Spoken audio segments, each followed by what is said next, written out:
Hello, welcome to a jam-packed edition of the Sneakers and Cleats podcast. This is episode 4. We're going to have a reaction to all the big moves free agency, including the rumor that the Spurs might be in on the Damian Lillard sweepstakes, so Dame time may be coming to the Alamo City.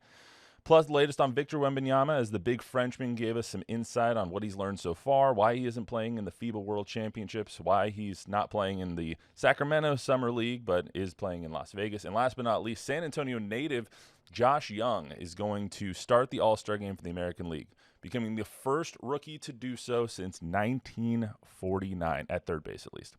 Chuck got a great interview a couple days ago with Mary and Jeff Jung.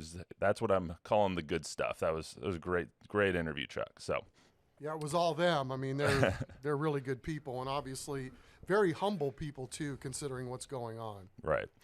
So as always, I'm your host, Matt Roy, joined by longtime sportscasters Chuck Mikatinik and Don Harris. So, busy week, as always, it seems, these days. Crazy times. Crazy times. You're going to be heading out to Las Vegas later this week, right? Absolutely. That's going to be fun, seeing Wemby play in person for the first time. Yeah, I don't know how much he's going to play, but just the zoo that's going to be surrounding him would be fun. I saw the other day, it was like the Las Vegas Summer League schedule. The first 2 games are on ESPN, and then the other 2 are on NBA TV. And people are like, "When's Wemby playing?" It's like, well, maybe take a look at right. the broadcast schedule to see when he's going to play. I think we know. So before we get to all that, I want to get to know the OGs here. So you guys have been around for a very long time. Before you were born, man. Before I was born. I don't want to keep reminding you of it because I actually have a white hair now over on this side. Don't remind me. I'm getting old too. But before in our day, when we loved it, we liked it. We walked uphill both ways to the station in snow, both ways, and we loved it. So before we get to all of that, I wanted to ask you guys a question. Let's get to know you guys a little bit. So both of you, who are your favorite teams? So let's take the 3 major sports: baseball, basketball, football. Who are your favorite teams growing up, and did that change at any time through your lives? It did change for me as I got older, but my dad was in the military, so we lived in Germany all the way till I was in 2nd grade, and then when we moved to the United States, we didn't have a TV over there, at least one that I remember, and the Chicago Cubs were on every single day when my dad was going to graduate school in South Bend, Indiana. So I grew up a huge Cubs fan. My dad's uncle played for the Packers in the 30s, so we were brainwashed. But when I was a little kid, I don't know, it was something about the Minnesota Vikings colors and the helmets that really I gravitated to. So I was a bit of a Vikings fan as a kid growing up. But as I've gotten older, it's more about the people that you come in contact or the people that you meet. And it's less about the logo, and it's more about the guys that or the guys you grew up covering, like Spencer Burford. Would I have ever called myself a 49ers fan? No, but you see Big Spencer playing for the 49ers. Are you pulling against the 49ers anytime? I'm not, because you don't want that kid to lose. He's a nice guy. He's a nice young man. He's a great player. And so I'm less now worried about the logos per se as opposed to who I'm meeting. That's interesting because I think because of the business we're in, and a lot of fans don't understand that, like, I noticed it first when Deion became a Cowboy, right? Everybody hated Deion Sanders until he put on that jersey. And then they love Deion Sanders. But because we're around guys, like, we know there's some Spurs that were jerks, right? But they wore the silver and black. And there's some Spurs that are great guys. And I had that personally with viewers. It was an issue because I covered Shaq in high school. And I love Shaq. And Shaq was the coolest guy ever. But when he was with the Lakers and he was dogging David Robinson, that was a big rivalry. I wanted the Spurs to win, but I love Shaq. I mean, he tore your Versace jacket one time. He did. Armani. Sorry. But so you like the people, and that's like, Jordan Clarkson playing for the Utah Jazz. We love Jordan. We love his family. We love his mom and dad. And a lot of viewers don't get that. They just say, you're with the jersey or whatever. But for me, everybody knows it's. Most people know I grew up pretty much here in San Antonio, and was a Spurs fan from the ABA days. And my oldest son's name is Landry, named after Tom Landry. My grandmother indoctrinated us like Chuck's family indoctrinated him to Packers fans. I had to memorize the Cowboys 1974 roster as an 8-year-old and come back to my grandmother and tell her each name and each number. And probably where they went to school too. Knowing Yeah. So Nanny had Cowboys license plates on her car until the day that Jerry Jones fired Tom Landry, and then she sent my grandfather out to take the license plate off the car because she hated Jerry Jones. But I was indoctrinated. So I think it's interesting how people nowadays look at their favorite teams. They don't really root for teams; they root for players nowadays. It's like people root for Juju Smith-Schuster because he's big on TikTok and all that stuff. And people follow Steph Curry. If Steph Curry was to leave the Warriors, I think they would lose 3/4 of their fan base, not because of the team, but because they're following their favorite player. For me, I was always a Broncos fan because my dad was a Broncos fan. I'm all over the place though. I'm a Miami Heat fan. I'm a Boston Red Sox fan. They all have stories really quickly. I was a huge Lakers fan because I'm from Southern California, but they traded Shaq to the Heat. I went with the Heat. I hated Kobe. The Red Sox, I used to watch a show called Sweet Life of Zach and Cody, based in a Disney Channel show based in Boston. They liked the Red Sox. Plus, I was just coming up when they broke the curse, so kind of fell in love with that group of idiots. That was a hard team to hate. Yeah. The big group Big of Poppy dummies. And then my dad was a Red Sox or a Broncos and a Cowboys fan. And so in Southern California in Palm Desert, where I'm from, they had a Pro-Am called the Bob Hope Chrysler Classic down there. And it was the year after John Elway retired, so it was 99, 2000. And Emmitt Smith was playing and Elway was playing. They were both having horrible days on the course.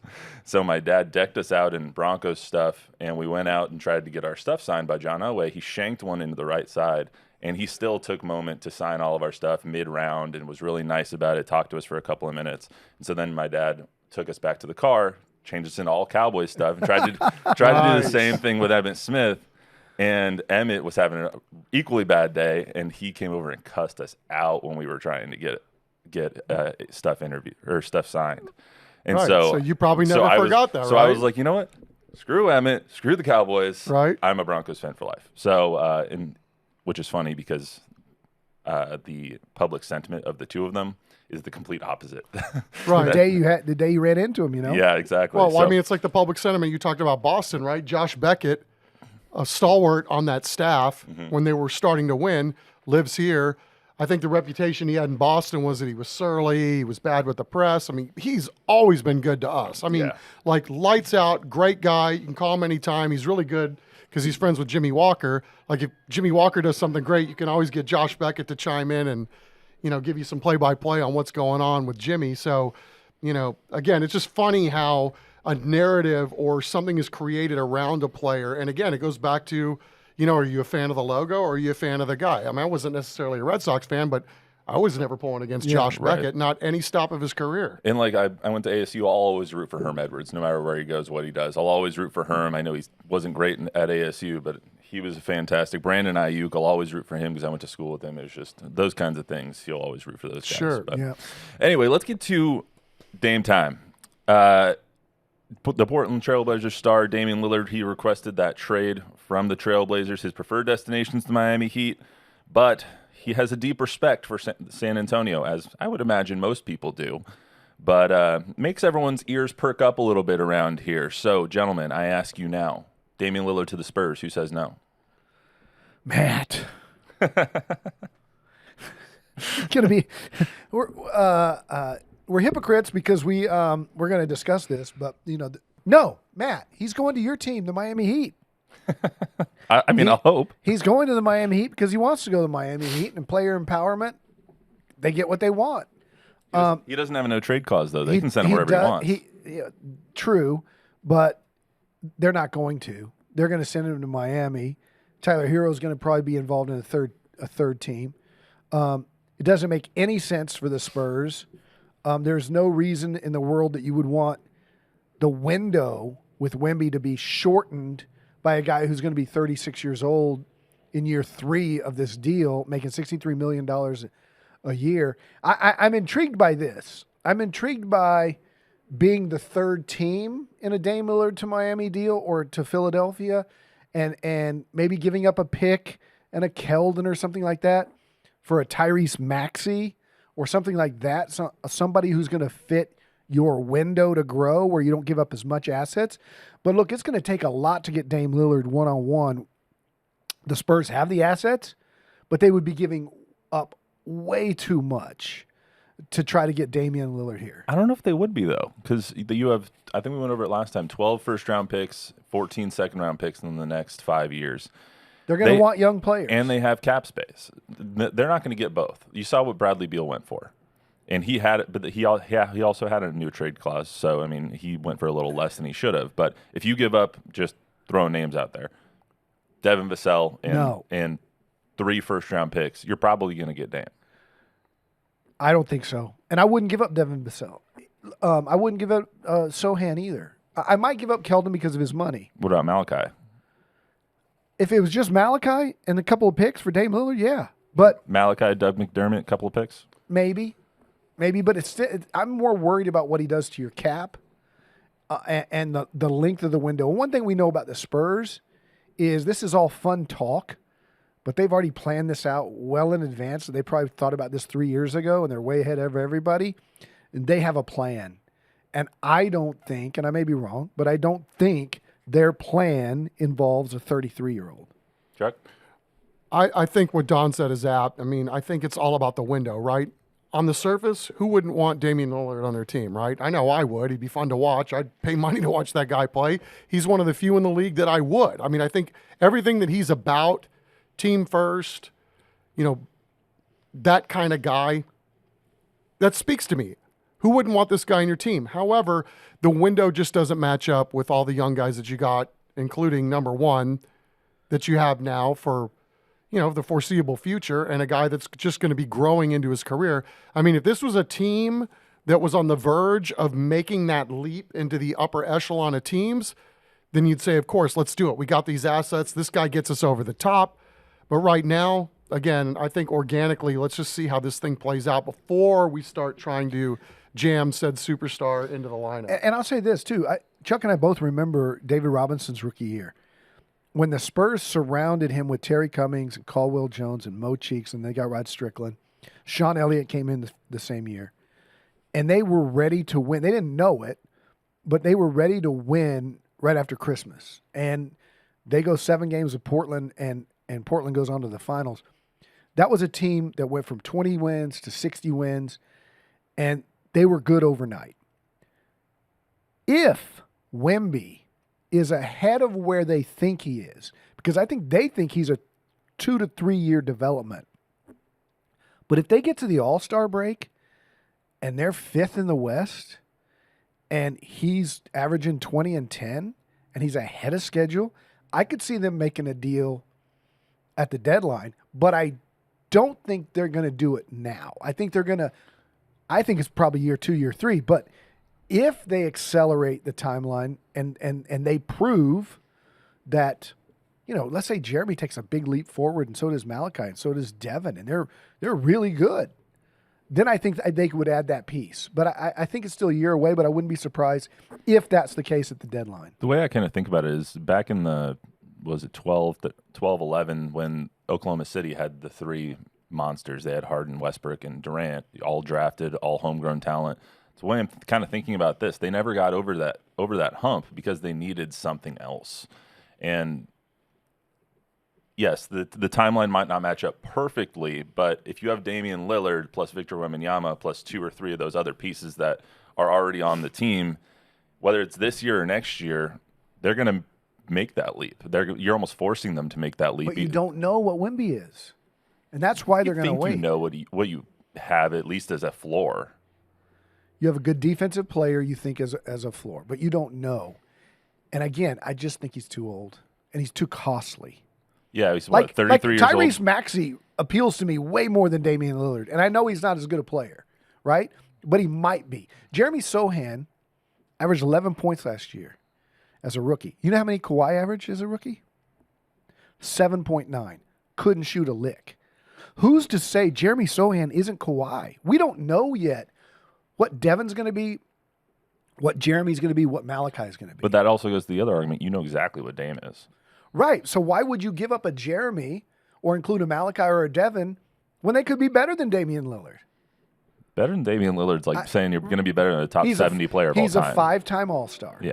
He's an 11-year vet. He's only made the All-Star game 5 5 times. Damian Lillard is a very good player, but he's not Kobe. No. And I don't know. I'm not saying that Jeremy Sohan or Devin Vassell is going to be better than Damian Lillard. I'm saying we don't know yet. We didn't know year 3. We didn't think Kawhi was going to be this guy for the Toronto Raptors who was going to crush everybody and be this assassin. He was a decent first round, mid 15th pick overall who guarded the, he was a nice piece on a nice team. Yeah. Yep. So the trade that I think it was Sean Marks on ESPN put together for the Spurs in Portland was Devin Vassell, Malachi, Doug, and some picks. You say no? No. Chuck, I say no. you say no? No, I want to do homegrown and see what happens. I mean, I think this league is waiting to be had. If last year taught us nothing, is that you don't win with superstars anymore. I mean, look at how much movement there was, how teams are getting rid of them. It's mixing and matching, trying to pair these guys. You got to find guys that you can cultivate, make your own, play the team game, play the system, and then if they accidentally turn out to be superstars along the way, great. But, I think Tim Duncan's career proved that, if you're looking at Tim Duncan as a player by himself, would you automatically say that he passed the eye test for greatest players ever played? I think a lot of what Tim gets, aptly so, is he was the best player on teams that won 5 championships. So the shine's going to come from the glare of the spotlight and all the accolades and all the endorsements and anything else that you want is going to come with it when you win. These things happen when you win.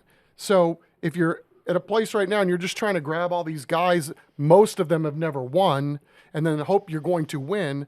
I mean, Phoenix is a prime example. I mean, who would have thought that they couldn't win with the cast of guys that they have, all those great players, and yet here they are, close, but no cigar. And every team that James Harden has ever gone to. Right. I mean, he's That's going to what I ramp don't it up want for on a any couple of team. weeks a year, and, he's going to be great in a couple of games, and he's going to get all the love for a couple of days, and then he's going to revert back to being the guy that hogs the ball, and, ball goes in, but ball doesn't come out. All right. Well, selfishly, I would really like him not to go to the Spurs because I want him on the Heat. He's going to the Heat. He's going to the Heat. And I But- think the thing that Chuck and I have that perspective, and I think a lot of Spurs fans do that's different from fans around the country, is this is all great fantasy basketball talk, right?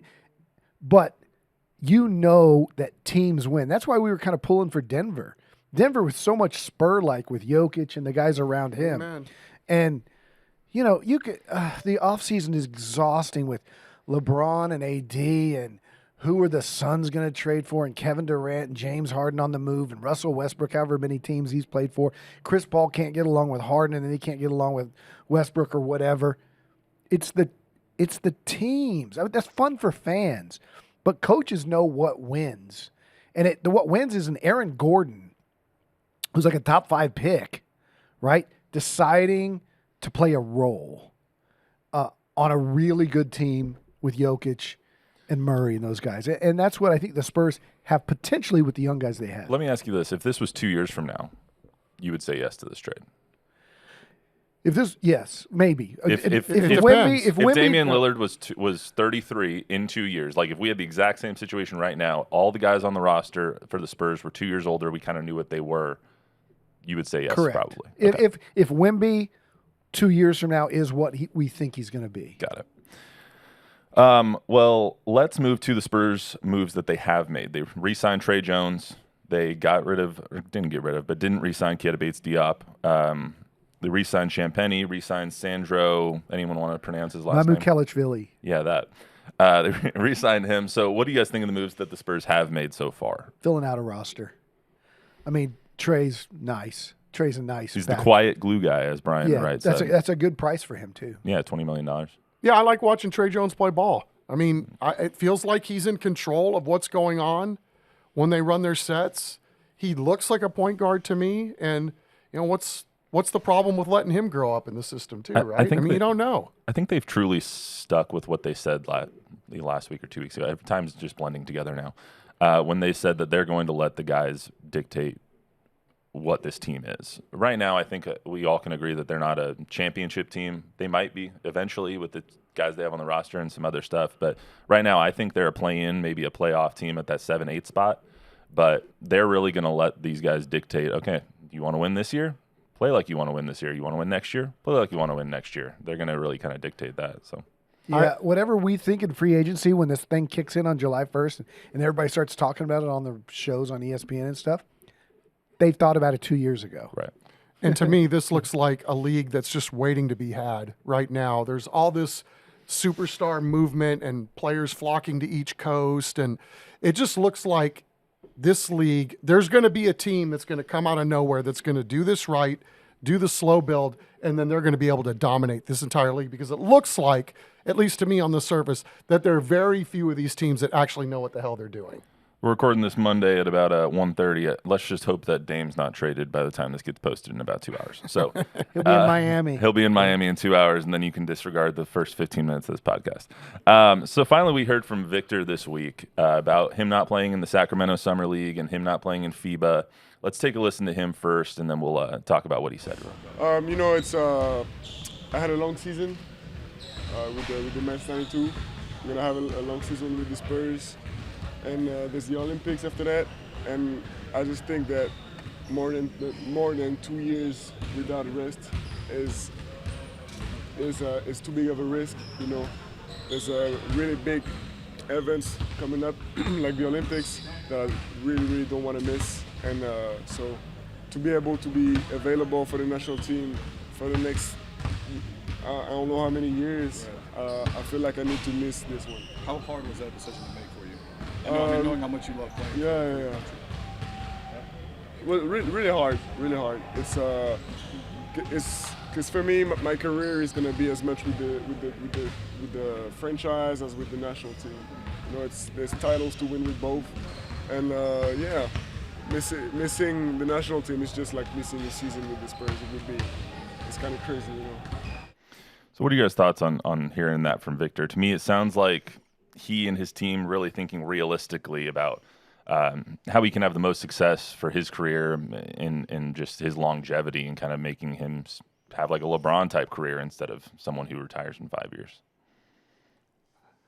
It sounds like to me that obviously it's not just the team around him, it's the team here, and I think a lot of other entities that really basically laid this out for him. Look, dude, you did play a long season. We could throw you into this summer league and play you every game and, start building the brand equity that way. But the bottom line is there's going to be a lot of weekend warriors in these summer league camps. They're going to be trying to make a name for themselves. You have no idea what's going to happen when you start playing a brand or an entity like this, or a guy that you view might someday save your franchise. It just doesn't make a lot of sense in a lot of ways to put him in these games this early on, and then the FIBA stuff too. It's, having the conversation about these exact things with Josh Jung. This was a guy that the Rangers had to physically tell in the offseason, stop lifting so many weights, stop hitting 1,000 balls a day. You're breaking your body down because you need time to rest. You need time for your body to recover. You can't keep going at this pace and expect to play the rigors of 162 games. So he did. He took it off a little bit. Josh Jung did. And I think this is the same thing with Wemby. He's 19 years old. He's already played a full season. What are the benefits? What are the risks? What are the rewards of playing a full summer, playing FIBA, and then trying to play as a 19-year-old, trying to figure out how you navigate or traverse your first year in the NBA? It makes total sense to me. Whoever came up with the idea, or however they got to this conclusion, it makes sense that this is the way they're going to go. 100%. And I think it's a triumvirate. I think it's Wemby's people. It's him after the draft and the Nike and all this stuff, realizing, oh man, I am overwhelmed with all this stuff. This is going to be a lot. It's the Spurs. I think it's Pop and the team saying, look, we want you to do whatever you want to do, but we've been down this road before, and here's some things to consider. You did this with Mets. If you do this with FIBA and you go 82 games, and then you try to play then the next summer you're talking about the Olympics, and you're playing 200 games in this amount. Then I think it's the dinner with the Mount Rushmore. I think Manu and Tim and David, especially Manu, can give them some wisdom. Like your team's going to qualify. The Olympics is what matters. The season is what matters. you want to play now because you're 19 and you want to, you don't want to let your country down or whatever. But it takes you. It's the old rancher story. You guys ever heard the story of the daddy bull and the baby bull? Nope. So the daddy bull and the baby bull are on a hill and they're looking down to this valley. There's all these beautiful heifer cows, and the baby bull says to the daddy bull, "Hey, daddy, let's run down that hill and stud us one of them heifers." And the daddy bull says, "No, son, let's walk down the hill and stud every one of them." So the dad's been around a while, and Victor may be all energetic to go into this venture, but the Spurs are saying, it's a long process. Be calm. You're going to get what you want. But that might mean you don't play every game. Because Right. he's chomping at the bit to play in these summer league games. Right. I mean, but again, it comes down to also honoring your paycheck. It's nice to play for your country, but if you're going to take $50 million to play for an NBA team, well, then some of this has to be, like all of us. You've got to answer to the person or the people that are writing your paycheck. Yeah. So, again, it just makes sense on a million different levels. I wish I could argue the other way because I would like to see him play, but heck, how many of those games do we watch him playing in France? I mean, do we need to see him playing in Exactly. beer league summer games? I don't. Not at this point. And in my they're life. probably telling him, look, do you want to be the guy everybody's telling us that you're going to be? Do you want to be a bust in your rookie year? Why don't, instead of playing these summer league games, you start working with our development team, with our strength and conditioning guys? Why don't you start getting stronger? Why don't you start working with Tim in the gym while all these guys go to Sacramento and work on your footwork? Those kind of things so that when October comes, you're what everybody is expecting. Let's hear from Wemby as well. He did express some disappointment this week about not playing in Sacramento, especially not playing the Lakers for some reason. I don't know what he meant by that, but let's hear it. How much? Probably more. At least I'm gonna play at least 1 or 2 games, and I don't know how it works yet. How many minutes I'm gonna play, but I'm not gonna have a big role, and it's gonna be intense. And I can't wait to try that, to wear that Spurs jersey for the first time. Are you disappointed not to go to Sacramento? Or? Yeah, a little bit, because I know we would have played the Lakers, I think. And it would have been fun. I mean, I want to play as many games as I can, but sometimes you got to make sacrifices. He's already starting that rivalry with the Lakers, I guess. He just I'm wants all to for play it. against them. I thought there's an interesting comment right there that I didn't pick up on before, and that is, I don't know how much of a role I'm going to have. It's going to be intense. I think, does he mean it's going to be, the media scrutiny that he's going to be getting? I think that's what's going to be intense. I don't think the games are going to be intense. I think I think that he goes into everything hoping and thinking it's going to be intense, like the games, then the competition, because he seems like a fiercely competitive person. But I don't know what he means by. I think it's the circus. That's The fair. circus is going to be intense. In Vegas, it is going to be pretty intense, especially when he's playing the top 2 picks in the draft, or the other top 2 picks, 2 and 3. So let's get to a little bit of baseball. I know we all had a great moment on Thursday when Josh Jung, former MacArthur star, you guys pronounce it Brahma or Brahma? Either. I'll go with Brahma just because it seems like I've been taught to say Brahma. Well, we got San Antonio Brahmas now too, so right. we got Brahmas well, everywhere. And then I screw it up and say San Antonio Brahmas, and then I get to hate the other way. So I tell you can't this, win. I hosted one of their pep rallies one time, and I was in front of 2,000 people out there on a Thursday night getting ready for a big football game. And I said from the stage, okay, once and for all, is it Brahmas or Brahmas? Here we go. 1, 2, 3. And they all screamed, and it was 50-50. All right. Well, I say Brahma. So let's go. Josh Jung. He was selected as the third base All-Star Game starter for the American League. Texas kid, grew up in San Antonio, went to Texas Tech. Now he plays for the Rangers. Fourth Rangers rookie to make the All-Star Game in franchise history. First rookie in franchise history to start. First third baseman to start the All-Star Game since Eddie Kazak in 1949. What else can you say about this kid? We're old, Matt, but we don't remember Eddie. Wow, Eddie was, he was looking at us like we knew how to pronounce that name. Yeah, right. Well, I figured Chuck I might. had heard of him. Yeah, that was a new one on me too. What else can you say about this kid? He's just, my goodness, he's a stud. I mean, I thought we knew that he was going to be a stud when he was in high school. I mean, just looking at him physically and how he's built, he's got an unbelievable lower torso and wide hipped. And usually the wide hipped guys are the ones that you should really be watching out for, especially the ones that move like he does. And then, you know, maybe surprised to see how he dominated at Texas Tech. I mean, multi-All-American all 3 years that he was there. And then, you know, the Rangers see what everybody else sees at that point. They draft him in the first round. But then, you know, you've got COVID. He's got a couple of injuries that he just can't seem to stay healthy. But you could see whatever it was that he had, given his work ethic, he was going to have a shot. And, you know, but to think that he's doing all this in his first full year, I don't know that anybody saw that coming. And it's gone from, wow, we're rooting for this kid at Texas Tech, man. He may be a pro, to, oh, wow, he's a first-round pick. When is he going to get to the big leagues? To, I said to Chuck earlier this year, is he Mike Trout? Like, is he the best? Is he going to be like a 10-year Hall of Fame All-Star? I mean, why right now? Why? Well, who's to say no? Yeah, I mean, he has the second most home runs by a rookie by the All-Star break, only trailing Adolis Garcia, who was a couple of years ago in 2021.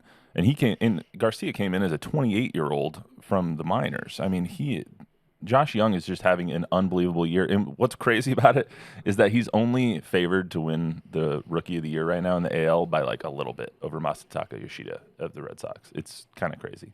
But it's the hype. It's the Boston hype machine. Probably, yeah. And then Bryce Miller's fifth. San Antonio kids all over the place. But Chuck, you got to talk to Mary and Jeff Jung the other day, and I was looking for sound for the pod, and I listened to the whole interview, and I wanted to listen to it again and again. It was just the first couple of minutes of it were just unbelievable with the emotion and what they had to say about their son. So let's listen to a little bit of it here and get some sound from you guys afterwards. The pinch me moment for you was him just being on the ballot. Now what? What is somebody going to do now? Oh my gosh. I mean, if I can do a cartwheel and not hurt myself, there we go. I mean, this is so exciting. Jeff, how about you? I mean, how did you guys get the message? Was it on the TV like the rest of us? No, but we were told we couldn't say anything after the game was over. I was working down, we were actually pouring concrete today. And so I got a text from Josh and he said, hey, me, Corey, Simeon, and Haim are all starting. And so I just assumed that meant that the All-Star game, because he didn't say anything about the All-Star game. He just said, yeah, we're all starting. So I'm like, okay. So I said, well, congratulations. I said, you know, it's Josh Jung, MLB, American League, All-Star third baseman. That's going to follow him forever. So that's pretty cool. I mean, come on, y'all. I mean, it's one thing to get to the show. Really, in year one, I mean, could you have ever foreseen any of this coming? I mean, I knew that the kid could play ball, but I mean, all-star starter? I mean, what are your thoughts? Oh, absolutely. We knew this when he was born. The minute he was born, Chuck.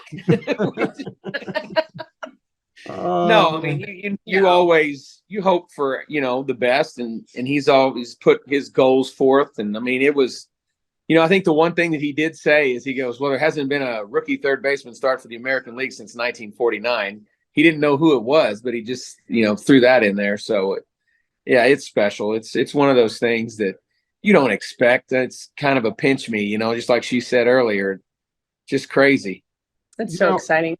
Yeah, I bet it is. Okay, but you guys, you know, it's one thing to put up the stats, and obviously he earned his way on there, but, you know, this is an accolade that is born of the fans. I mean, could you ever envision that he would have this kind of notoriety, obviously your household name, this early in his career? I mean, is that another level to all this for you? Yeah, it is. And we talked about that, you know, last week, and I told him, I said, you know, after he got first place in the phase one of the voting, I think it was like 1.2 million voters. And to think that there was 100 or, you know, 1.2 people that had enough thought about you to put that into the computer, that's insane. I mean, you know, with everything that goes along with all this, it's still a popular vote. It is a contest. So for somebody to, you know, go on there, however many times they did go on there and punch the button, it's just it's a success story for him. It's really very cool. Very I nice. think the first level was really, really cool, like first round. And then when he surpassed that and made it to the second round, he texted and said, "Rally the troops." Like, I think that's when it hit for him. So that's when we called everyone we knew. We were sending messages like, "Hey, Well, and you got let's Texas, go." you got Texas Tech Red Raiders. You got a bunch of fans out there Texas for that. high school coaches. Yeah, I mean, San Antonio. So all San Antonio people and Texas Ranger people. I mean, he's been a lot of places and had made a lot of stops along the way. So, we thank everybody for voting for him. Absolutely. I mean, it's a little weird, right? Because, I mean, I was thinking, man, that's not fair. Chapman's got the whole nation of Canada pulling for him, but I know. about Right. the other way, too. Canada versus USA. Right. Okay, Mary, you got your flights booked? I mean, how are you guys doing this? Are you going to Seattle to watch the show? Oh, we're getting there We're gonna somehow. get there somehow. Chuck, we're getting there. We Go haven't fund figured, me. so yeah, we haven't figured all that out. The minor leagues have their break at the same time, so we're hoping we can get The whole family there. family there, but we'll see how that works out. Guys, you both listened to that. What were your general thoughts when you heard what they had to say about their son? Well, I always like what Mary has to say because it's so pure as a mom. I mean, she's watched, obviously, her kids grow up, and she wanted the best for her kids, and both of her kids wanted to be ball players, and it somehow worked out that way. And then Jeff, you could tell he's proud, but he's also super humble. So everything that he says is measured and reserved, and I think he's just literally taking this day by day because he knows it is baseball. For every high, there's 3 lows. And, it's just the way it is. It's the way the game is. So he's super measured with how he responds to things. Obviously, I think both his parents, they're enjoying what's going on with their son. Who wouldn't be? And, I mean, that's why I think it's been amazing to see just even how they go about talking to the press, because when they were in high school, when the boys were in college, they were very reluctant to, nope, let them have all the shine because they've earned it. They've done this. This has nothing to do with us. It's them.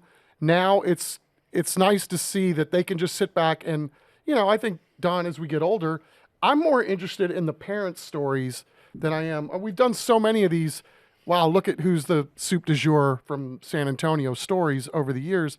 It's refreshing to hear what the parents have to say and how they handle themselves as parents regarding all this celebrity. And I think that's what I think the thing that was most fascinating to them, as well as it was to me. Not that he's a good ball player, not that he's an all-star, the fact that there was a fan element to this and there was a vote involved. And there's all these big names in baseball and the biggest of the bigs. And here he is, he gets enough votes by the preponderance of voting to be voted in. I think that's what's kind of perplexing to them is that they know he's good. We know he's good. The people in Arlington know he's good, but much to their surprise, I think they know that the whole country knows, or the whole world for that matter, because anybody can vote, knows that he's good, and they voted him in as an all-star. Well, you mentioned it in the interview. They got 58% of the vote between him and Matt Chapman, who plays for the Toronto Blue Jays and had an entire country probably voting for him. He got 58% of the vote of 1.25 million votes for him to start the All-Star game. That's unbelievable. And the Rangers are going through a renaissance here and sold out every game in that Astros series. And people up in the Metroplex have Ranger fever right now. And so I think the team probably did a good job of getting the message out to vote as well. But what's about his parents is I think I've found that, Jordan Clarkson's dad, Mike, is another great example. The guys who know that their kid is really, really good are a lot more humble and cautious to speak to the media than the guys who's trying to make everybody believe that his kid is really, really good. Yeah, and well his kid might be, but he's not Josh Jung. He's the guy that's in the minors right now, or the guy that's the backup corner at Florida State right now instead of the starter, but he's really good. But the guys that know, like Josh and Mary, and the other thing that she said that was so great was she's so happy for them because of the sacrifices she knows they made.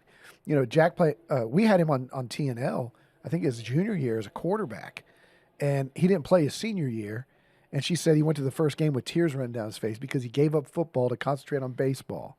And it was hard for him to give up football. But this is the reward. And so I think she's happy that the rewards are now coming. It's just amazing for them. And last thing on the way out, though, having a little fun. We are named the Sneakers and Cleats podcast after all. So Wemby was asked about what kind of shoes he's been wearing recently. They better be Nikes. They are Nikes. He said he wears the yet-to-be-released Noctiglides, kind of humble brag there that they haven't been released yet. But I'm going to show them to you guys. That's what he's been wearing. That's what he was wearing at... Is this going to be called the Wemby 1 or something? I don't know. Those are the Noctiglides, though. And that's what he was wearing at Yankee Stadium. Knock as in 8? Knock. Knock as in knock on a door? Yeah, knock to glide. Knock to glide? Yeah, that's what he's been wearing. That's what he wore at Yankee Stadium. Yeah. Like him? Hate him? Are they the same ones you're going to play in? I don't know if he's playing in them, but that's what he's been wearing around. They're all right. They look familiar. I think they're kind of ugly. Yeah. But I mean, maybe he's just wearing whatever fits his 20 and a half size foot. So I think he's wearing whatever Nike is, since they're going to give him $100 million. How do they spell that? N-O-C-H? Nocta glide. Let's look that They haven't up. been released yet, so. N-O-C-T. Oh, okay. Night glide. Oh. Night we as in go. PM or night as in a shining armor? Night as in PM. Okay. But he This may is why turn we out have- to be the knight in shining armor. This is Yeah. why we have Chuck around. He knows to look things up when So when they I glow just in the don't. dark or what? I don't know, but they're helping the They're guys all right. stay up front. So Jordan 11 is my favorite And shoe I of all thought that time. was German first. It's like, noch einen is when you say you want another beer. Noch einen bitte. Give me another one. see, I didn't know you lived in Germany. Now, with how well you speak German, I understand a lot more about this. So. Oh, I wish I could speak it a little better than I do, but thank you for the Better than all compliment. of us. I speak it a little bit because I had to listen to him do a babble on his computer for 2 years when he was repeating everything. No, he went to headphones. And Yeah, you guys have sat next to each other for 9 years now. I don't Yeah. know. Nine Close years? to it. Yeah, it's a long time next to each other. We're be like able an to old learn married it. couple, Yeah, I know. You got Don pounding away on his keyboard like it stole something from him, Right? and then and then I know. It's and like then it's got Chuck on. heavyweight fingers. Yeah. All right, guys, that's a quick reminder. You can get this podcast wherever you get your podcasts in on YouTube. The YouTube version has video elements of the sound bites, and you'll be able to see that interview that Chuck did with Mary That's and another Jeff Jung. age thing, Matt.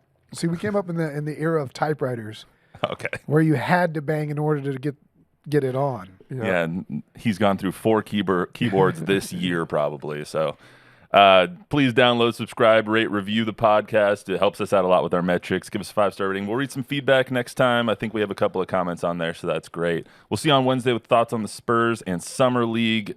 Who knows? Maybe Damian Lillard will be here by the time we talk again. He might be at Summer League. That's more realistic. We'll see you next time right here on the Sneakers and Cleats podcast.